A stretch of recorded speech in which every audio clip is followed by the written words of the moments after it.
आज का टॉपिक है पतंगबाजी। पतंगबाजी एक खूनी खेल है और बहुत सारे लोगों की मौत वाक़या हो चुकी है। ये जो पतंगबाजी है शुरू में ये एक फेस्टिवल के तौर पर एन्जॉयमेंट के लिए लोग इसको सेलिब्रेट करते थे।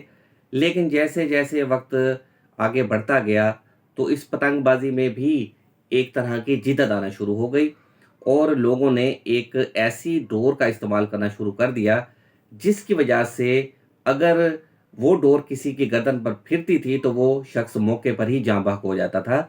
तो शुरू में तो गवर्नमेंट ने इस इश्यू को सीरियस नहीं लिया था, लेकिन जैसे ही पंजाब में लोगों की अमवात ज़्यादा होने लगी इस पतंगबाज़ी की वजह से, तो तब पंजाब हुकूमत ने इस इश्यू को सीरियस लिया और 2001 में इस काइट फ्लाइंग के ऊपर, पतंगबाज़ी के ऊपर एक ऑर्डिनेंस मुतारिफ कराया। ऑर्डिनेंस पंजाब में एप्लीकेबल है। अब बात करते हैं कि काइट फ्लाइंग की डेफिनेशन इस ऑर्डिनेंस में क्या की गई है। काइट फ्लाइंग की डेफिनेशन इस ऑर्डिनेंस में ये की गई है कि अगर कोई शख्स पतंगबाजी कर रहा है और वो डोर जो इस्तेमाल कर रहा है, वो डोर इंसानी जिस्म के लिए फैटल है, नुकसानदेह है, तो वो फिर इस ऑर्डिनेंस के तहत जुर्म का इर्तिकाब कर रहा है। फिर उसके बाद है इस ऑर्डिनेंस में वो प्लेसेस जगहें बताई गई हैं कि कौन-कौन सी जगह पर अगर आप पतंगबाज़ी करेंगे तो ये क्राइम होगा, वो मैं आपको बताने लगा हूँ। सबसे पहले अगर कोई शख्स गली में पतंगबाज़ी करता है तो ये जुर्म है। उसके बाद अगर कोई शख्स अपने घर की छत पर पतंगबाज़ी करता है तो ये भी जुर्म है। अगर कोई शख्स पार्क में, बाग में, किसी ग्राउंड में और किसी होटल की छत पर, किसी ओपन प्लेस में या किसी रेस्टोरेंट की छत पर या कब्रिस्तान में अगर वो पतंगबाज़ी करता है, तो ये जुर्म है। अब समझने वाली बात ये है कि लोगों को इस बात का अंदाज़ा है, पता है कि ये जो पतंगबाज़ी है, ये एक खेल नहीं है, ये एक खूनी खेल है, जिसकी वजह से लोगों की डेथ हो रही है। अब लोग इससे फिर भी बाज़ नहीं आ रहे। पतंगबाज़ी के इस खेल को बंद नहीं किया। आप देखते हैं आए रोज़ लोग घरों की छतों पर खड़े होकर पतंगबाज़ी कर रहे होते हैं।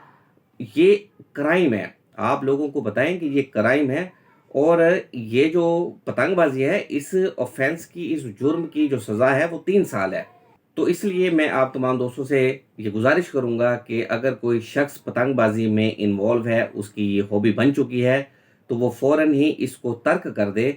क्योंकि अगर उसकी उड़ाई हुई पतंग की डोर की वजह से किसी भी शख्स की मौत हो गई, तो फिर वो ये जान ले कि वो इस ऑफ़ेंस से बचने वाला नहीं है, वो इस ऑर्डिनेंस के ताबे ट्राई होगा, एफ़आईआर दर्ज होगी, उसको अरेस्ट किया जाएगा, उसके बाद उसका ट्रायल होगा, फिर ट्रायल में या वो सज़ा हो जाएगा या फिर बरी हो जाएगा। तो कहने का मतलब ये है कि आप लोग ये जो काइट फ्लाइंग है, पतंगबाज़ी है, इसको आप इग्नोर करें। आप खेलने की और बहुत सारी अच्छी गेम्स हैं।